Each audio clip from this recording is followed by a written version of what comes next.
शुरुआत में शैनन नाम की लड़की दिखाई जाती है जो मार्शल आर्ट की स्टूडेंट है और हांगकांग में रहती है। उसके पिता डैनी दिन में एक लोकल रेस्टोरेंट चलाते हैं और रात में गेम्स बनाते हैं। कुछ साल पहले एयरपोर्ट के लिए ड्राइव करते हुए शैनन की मां गुजर गई थी क्योंकि उसके पिता ने उस दिन ड्राइव करने से इनकार कर दिया था। अपनी मां की डेथ के लिए शैनन अपने पिता को जिम्मेदार ठहराती है और उसकी मां के जाने के बाद से उन बाप बेटे के रिश्तों में दरार आ गई थी। अब शैनन अपने स्कूल के डॉर में रहती है और बहुत ही कम घर जाती है। उसकी अपने क्लास में रिकार्डो नाम के लड़के से बहुत ही खतरनाक दुश्मनी है। रिकार्डो और उसके दोस्त आकर शैनन को बुली करते हैं। एक दिन वो बुली शैनन के पिता के रेस्टोरेंट में होते हैं। वो कंप्लेंट करते हैं कि खाना ज्यादा तीखा नहीं है। अब सारा खाना खाने के बाद वो लोग बिल देने से मना कर देते हैं। शैनन उन्हें इस बात के लिए सुनाती है और बिल देने के लिए फोर्स करती है। रिकार्डो को इससे काफी इंसल्टेड फील होता है और वो पैसे को फ्लोर पर फेंक कर वहाँ से चला जाता है। शैनन पैसे उठा के अपने पिता को देती है और वो रिकार्डो की एरोगेंस के लिए माफी मांगती है। अगले दिन स्कूल में रिकार्डो अपना बदला लेने के लिए शैनन की दोस्त के भाई के रास्ते में टांग अड़ाकर उसका खाना गिरवा देता है। शैनन के दोस्त उसे ये इंसिडेंट भूलने को बोलते हैं पर वो इस बात को जाने नहीं दे सकती।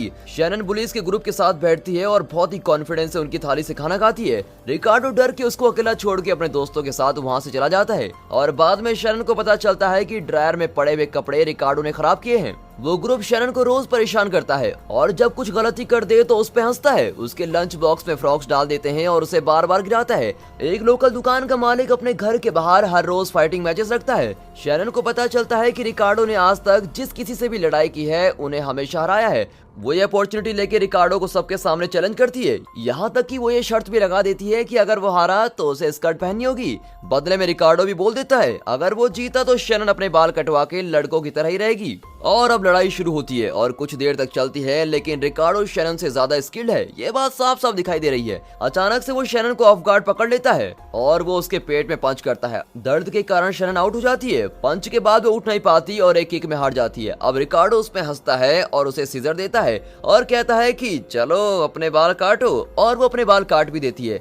अगले दिन वो छोटे छोटे बालों के साथ स्कूल जाती है जिसपे सब उसका मजाक बनाते हैं। जब वो क्लास में एंटर करती है तो रिकार्डो उसे आदमी बुलाता है जिस वजह से उसे और गुस्सा आता है और जब वो उसको दूसरे नामों से चिढ़ाता है तो शैनन क्लास के बीच में उस पर अटैक कर देती है। उनके टीचर को उन्हें अलग करना पड़ता है इससे पहले कि वहाँ लड़ाई शुरू हो जाए। फिर शैनन को प्रिंसिपल की ऑफिस ले जाया जाता है। प्रिंसिपल डैनी को कॉल करके उसकी बेटी के पागलपन के बारे में उसको इन्फॉर्म करता है। अब डैनी असुविधा के लिए माफी मांगता है और बताता है कि वो एक अच्छा पिता नहीं बन पाया जिस कारण शैनन बहुत ही अग्रेसिव है। वो प्रिंसिपल से रिक्वेस्ट करता है कि इस बार उसको छोड़ दें। उस दिन जब शैनन कैफेटेरिया से लंच लेने जाती है कुछ लड़कियां उसका रास्ता रोक लेती हैं। उन लड़कियों ने रिकार्डो के साथ मिलकर शैनन को स्कूल में परेशान करने में हाथ मिलाया है। शैनन की दोस्त उन सब पे एक बुली को सपोर्ट करने के लिए चिल्लाती है पर वो उसे इग्नोर करते हैं। शैनन कोई सीन नहीं बनाना चाहती इसीलिए वो बिना अपना लंच लिए वहाँ से चली जाती है। वो अपनी माँ को याद करती है जब उसको कुंफू में इंटरेस्ट था, जहाँ आमतौर पर ज्यादातर मदर्स अपनी बेटियों को प्रिंसेस ड्रेसेस पहनाती हैं। शैनन की माँ उसे बहुत छोटी उम्र से ट्रेन करती थी।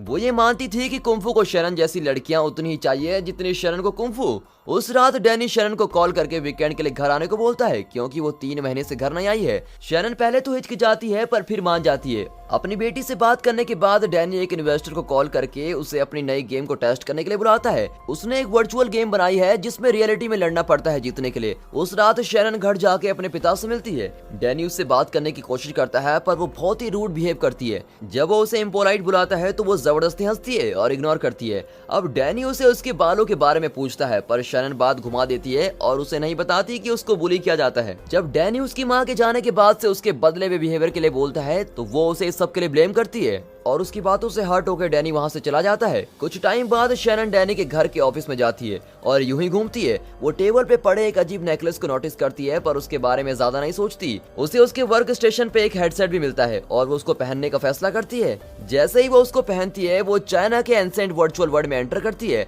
अब अचानक से एक ग्रुप उस पर अटैक करता है पर वो खुद को बहुत तेजी से डिफेंड कर लेती है। वो ये भी नोटिस करती है कि उसके बाल वापस लंबे हो गए हैं। फिर उसकी नजर रिकार्डो पे पड़ती है जिसने ट्रेडिशनल चाइनीज कपड़े पहने हैं और वो दुश्मनों से लड़ रहा है। ऐसा पता चलता है कि जिन लोगों से वो लड़ रहा है वो चोर हैं जो एक फार्मर के घर से खाना चुराने की कोशिश कर रहे हैं। शैनन सरप्राइज हो जाती है कि रिकार्डो पहली बार कुछ अच्छी चीज कर रहा है। फिर ग्रुप का लीडर नॉर्मैन रिकार्डो से लड़ने के लिए आगे आता है लेकिन वो रिकार्डो की एक्सपर्टीज के आगे बहुत ही कमजोर साबित होता है और कुछ मिनटों में नॉकआउट हो जाता है। जब वो ठग वहाँ से भाग जाते हैं तो रिकार्डो फार्मर को उनसे छीने हुए अनाज की बोरियां वापस कर देता है। शैनन उसका पीछा करती है और उससे पूछती है कि वो गेम में कैसे घुसा। फिर उसे जल्दी पता चलता है कि वो डिफरेंट नाम से गेम का हिस्सा है और उसकी पर्सनालिटी रिकार्डो से बिल्कुल अलग है। वो शैनन को बहुत ही शक्तिशाली चोर के बारे में इन्फॉर्म करता है जिसका नाम नॉर्मन और टेसन है। उन दोनों भाइयों ने एक आर्मी इकट्ठी की है जो गरीबों से खाना चुराती है। अब इसलिए रिकार्डो अपनी जान लगाकर अपने टाउन के लोगों की सुरक्षा कर रहा है। वो श्योर है कि जैसे नॉर्मन को अभी हराया है, उसका शॉर्ट टेम्पर्ड भाई टेसन बदला लेने के लिए जरूर आएगा। अब कहीं किसी रॉबरी के कैंप में टेसन गुस्से में आग बबूला हो रहा है। वो अपने कुछ आदमियों को रिकार्डो पे नजर रखने के लिए भेजता है ताकि वो गांव पे हमला बोलने का सही टाइम बताएं। फिर शैनन को गन दिखाई जाती है और उसे मार्शल आर्ट एकेडमी से इंट्रोड्यूस किया जाता है। वो एक बुली से मिलती है जिसका नाम ड्रायल है। वो वर्चुअल वर्ल्ड में अच्छा इंसान है। उसके बाद स्कूल का प्रिंसिपल मार्शल आर्ट का टीचर है। वो ये समझता है कि शैनन चोर के साथ है और अपने स्टूडेंट्स को उसको घेरने का बोलता है। जब उसे ये पता चलता है कि वो एक मासूम फॉरेनर है तो वो उससे माफी मांगता है और उसे उसके पर्सनल रूम में जाने के लिए बोलता है। शैनन को गांव के लीडर से भी मिलवाया जाता है। अचानक से रिकार्डो बीमार हो जाता है और बेहोश हो जाता है। वो ग्रुप उसको गांव की डॉक्टर मिस एरिस के पास लेके जाता है। वो मार्शल आर्ट में ट्रेंड है और वो एक बेहतरीन वॉरियर भी है। जब रिकार्डो थोड़ा बेहतर हो जाता है, वो और शैनन मिलकर गांव एक्सप्लोर करते हैं। वो एक पुराना शहर देखते हैं जिसमें एक डरावना आदमी मेडिटेट कर रहा है। एरिस समझाती है कि वो आदमी उसके पिता हैं जो 1 साल से शहर में है। ऐसा पता चलता है कि उसके पिता बाओ एक मुसाफिर हुआ करते थे जो लोगों की मदद करते थे और जहां भी जाते थे वहां चोरों को पकड़ते थे। लेकिन एरिस की मां की डेथ के बाद से वो दुनिया से अलग रहने लगे और तब से वो शहर के बाहर नहीं आए। अब शैनन अगले कुछ दिन गांव में रहती है और गांव के हेड से अलग अलग तरह की मार्शल आर्ट की टेक्निक सीख रही होती है। वो और रिकार्डो साथ में प्रैक्टिस करते हैं और एक दूसरे से काफी चीजें सीखते हैं। अब बहुत जल्द गांव में बढ़ती चोरियों के कारण खाने की कमी हो जाती है और गांव का हेड रोज के 3 मील से घटाकर 2 मील रख देता है। वहां के लोग और मजदूर परेशान हो जाते हैं क्योंकि जल्दी वो भुखमरी से मरने वाले हैं। अब इसी कारण शैनन, रिकार्डो, एरिस और ड्रायल रात में चोरों के घर अनाज चुराने जाते हैं। ड्रायल एक ट्यूब का इस्तेमाल करके गार्ड्स पे डार्ट्स फेंकता है ताकि वो बेहोश हो जाएं। फिर वो स्टोरेज रूम में घुस के सब पैक करने के लिए तैयार करते हैं। लेकिन तभी अलार्म बजता है और वहाँ सबको उनके आने का पता चल जाता है। एरिस बाकियों को बचाने के लिए दुश्मनों के सामने आ जाती है और बाकी के ग्रुप को जबरदस्ती उसके बिना वहाँ से भागना पड़ता है। अगली सुबह शैनन गांव के हेड से एरिस को बचाने के लिए बोलती है, पर वो ऐसा करने से साफ इनकार कर देता है क्योंकि एरिस चोरी करते पकड़ी गई जो कि गांव के रूल्स के खिलाफ है।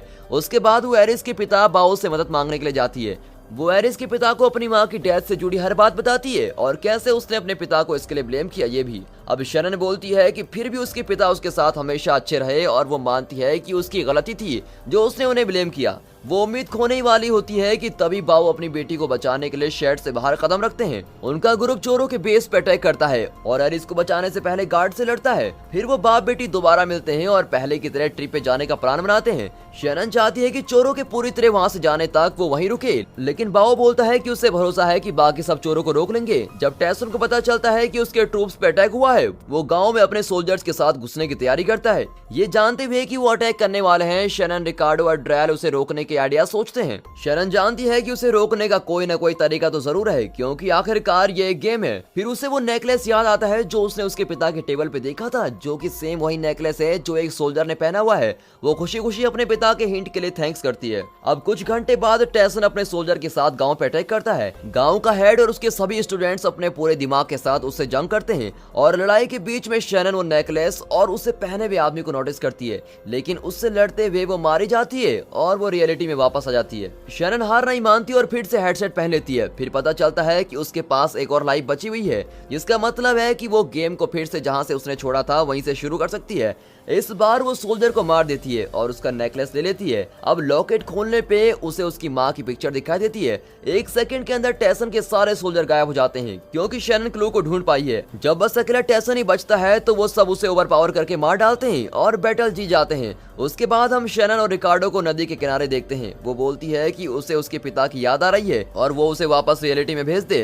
रिकार्डो उससे प्रॉमिस करता है कि वो उसे हमेशा याद रखेगा और उसे वापस रियलिटी में भेज देता है। अभी शैनन को खेलते हुए बस कुछ ही घंटे हुए हैं। ऐसा पता चलता है कि सारा टाइम डैनी और एक पोटेंशियल इन्वेस्टर्स को खेलते हुए देख रहे थे। शैनन अपने पिता के गले लग के उनसे रूड होने के लिए माफी मांगती है और इन्वेस्टर उस गेम को देख के इतना इम्प्रेस हो जाता है कि वो उस गेम में 10 मिलियन यॉन इन्वेस्ट करने को तैयार हो जाता है। अगले हफ्ते नेशनल लेवल कुंफू कंपटीशन है और दोनों शैनन और रिकार्डो ने उस कंपटीशन में हिस्सा लिया है और दोनों अलग अलग डिवीजन में सिलेक्ट हुए हैं। उन्हें फाइनल्स में पहुंचने के लिए 4 राउंड जीतने जरूरी है। कंपटीशन के दिन शैनन सब तरफ देखती है पर उसके पिता कहीं नहीं दिखाई देते, जिस कारण वो उदास हो जाती है, लेकिन फिर भी वो अपना बेस्ट देती है और बहुत ही आसानी से रियल लाइफ एरिस के अगेंस्ट कंपटीशन जीत जाती है। ठीक उसी तरह रिकार्डो भी अकेले कुछ राउंड जीतकर फाइनल्स में पहुंच जाता है। फिर शैनन सेमीफाइनल्स में एक लड़के के अगेंस्ट अगेंस्ट इंटेंस मैच में उसको हरा देती है। अब उन दोनों दुश्मनों को एक दूसरे से फाइनल में लड़ना है। जब वो लड़ने के लिए तैयार होते हैं तो ऑडियंस उन्हें देख के बहुत ही उत्सुक होती है। पहला अटैक रिकार्डो करता है जिसे शैनन डॉज करती है।